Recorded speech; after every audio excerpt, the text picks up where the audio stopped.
আগের ভিডিওতে আমি তোমাদের দেখিয়েছিলাম কিভাবে আবির তৈরি করতে হয়। সরি ফর লেট বন্ধুরা, আমি একটু অসুস্থ থাকার কারণে ভয়েসটা দিতে পারিনি তখন। থালাটা রোদ্দুরে দিয়ে আসার পরে শুকানোর পরে কিছুটা এমন হয়ে গেছিল, ঠিক যেন রুটির মতন। দেখো কেমন মাঝে ফুলে ফুলে উঠেছে। আমার এটা হয়েছে তার কারণ হলো আমার পাতলাটা একটু বেশি হয়ে গেছিল, যে কারণে এরকম রুটির মতন ফুলে গেছে। কিছুটা গুঁড়ো করে নেওয়ার পরে এটাকে আমি দিয়ে দেবো মিক্সিতে। এরপর আমি মিক্সিতে দিয়ে এটাকে ভালোভাবে গুঁড়ো করে নেব।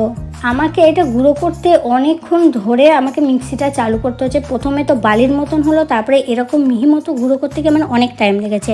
যাই হোক, এটা ক্যামেরাতে এমন কালার দেখাচ্ছে, কিন্তু এটা আদৌ হলুদ কালারও হয়নি, কমলা কালারও হয়নি।